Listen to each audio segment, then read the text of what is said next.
Elle se met là-bas derrière.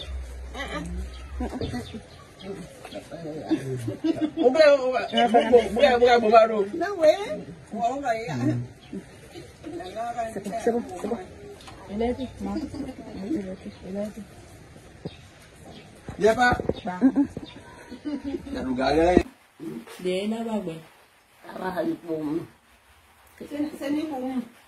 s'appelle Séni Bogon. Elle est âgée de 140 ans. Qu'elle a deux filles, et elle a des petits-enfants et des arrière-petits-enfants.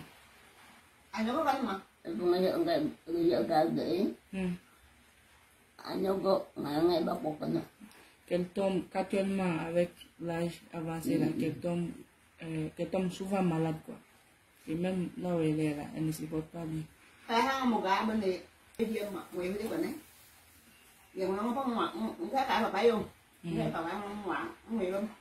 C'est sa fille qui vient s'occuper d'elle, quoi. Avec le produit, elle vient, elle prend soin d'elle. Avec des produits, quoi. Et nous, qu'elle est enfin, sa fille. Elle est avec sa fille. Actuellement, elle tremble en marchant, quoi. Tout son corps, elle ne peut pas se maintenir maintenant, debout correctement. Quel est le secret qu'elle a eu pour avoir une telle longue vie?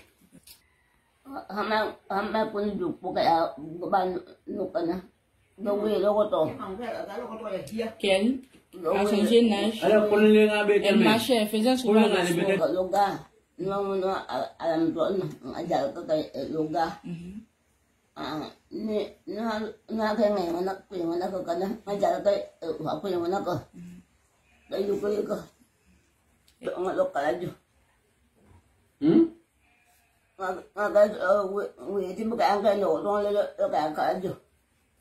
Elle dit qu'avant, elle partait dans les marchés.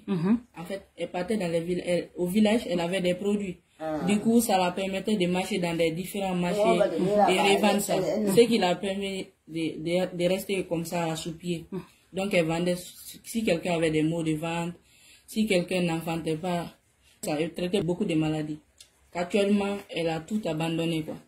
Actuellement, elle est chrétienne. Du coup, elle a abandonné tout ce qu'elle faisait avant. Chaque dimanche, elle part prier. Donc, même maintenant, là? À quelle église? Maintenant, elle ne peut plus se tenir, quoi. Elle ne peut plus se tenir sur ses pieds. Donc, ce qui ne lui permet pas de partir prier.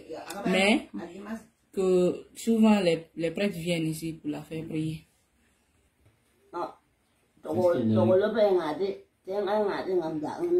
Actuellement, elle mange peu de riz, les œufs, et puis l'haricot, souvent. C'est ce qu'elle mange maintenant, là, avec un peu de pain. Il faut lui demander, est-ce qu'elle souhaite avoir plus de longévité qu'aujourd'hui?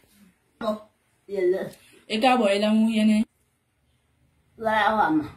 elle dit que si qu'elle souhaite encore. Quel qu'en soit ce qui t'arrive dans cette vie-là, de ne pas te méprendre dessus, quoi.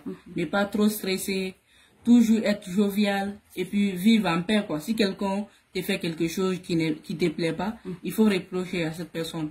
Et puis dire la personne va s'excuser, quoi. Du coup, tu laisses tomber. De ne pas trop mettre ça dans la tête, trop de soucis, que ce n'est pas bien.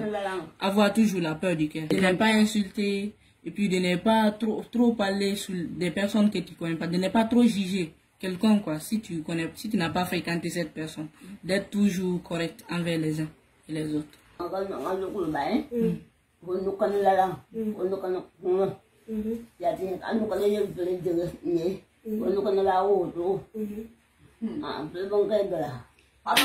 Elle dit que elle, avec des personnes, elle était tout le temps heureuse, quoi. Qu'elle aimait prodiguer les conseils aux enfants, les dire de faire du bien. Elle ne maltraitait pas les enfants. Du coup, ça la permettait de ne pas stresser parfois, quoi. Elle était tout le temps en paix avec tout le monde. Quand quelqu'un lui faisait quelque chose, elle te reproche directement. Et dès que ça finit là-bas, c'est fini. Elle l'oublie. Ensuite, qu'elle traitait les gens au même pied d'égalité. Elle ne mettait pas de différence, que ce soit ses enfants, les enfants de ses frères, cousins, quoi que ce soit. Elle traitait tout le monde de la même manière, entre les enfants. Ah.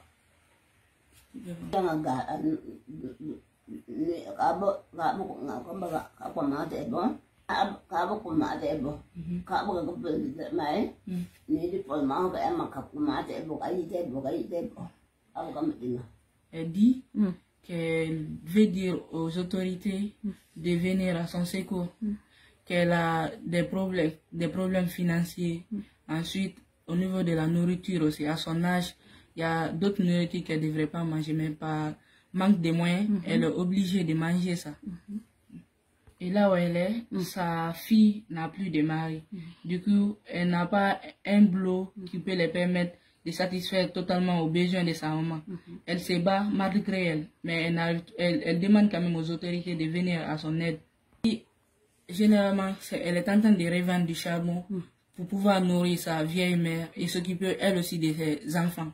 Donc, elle demande de l'aide à l'autorité. Qu'avant, dans sa sauce, elle mettait les premiers cubes magiques là, et beaucoup de sombara. Elle mélangeait, du coup elle met ça dans la sauce. Parfois, elle mettait ça sur le riz fade et mangeait avec le sombara, quoi. Avec le sombara et mettre de l'huile rouge dessus seulement. Donc elle n'avait pas une alimentation aussi compliquée que ça. Est-ce que la viande, elle mangeait beaucoup de viande, beaucoup de poissons à sa jeunesse? Elle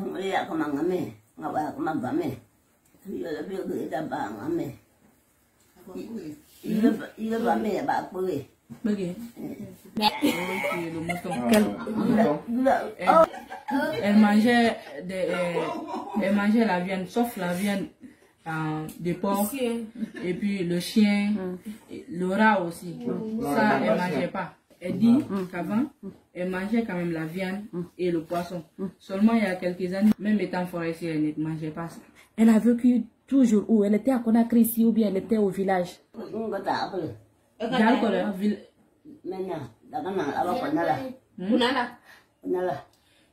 Qu'elle vivait toujours au village. Où? Kunala. Kunala, ça c'est où? C'est dans Zéry. Elle est venue ici en quelle année?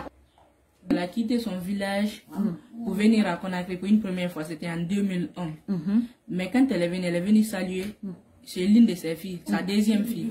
Ensuite, elle est repartie pour revenir en 2004. Finalement, elle s'est installée ici avec sa deuxième fille en 2004. De 2004, elle n'est plus repartie au village. De 2004 à nos jours, elle est toujours restée à Conakry ici.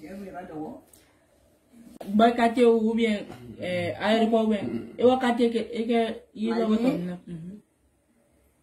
Tu m'as dit mayo koja a kuluma a bambeto a langa c'était la maï et capolo.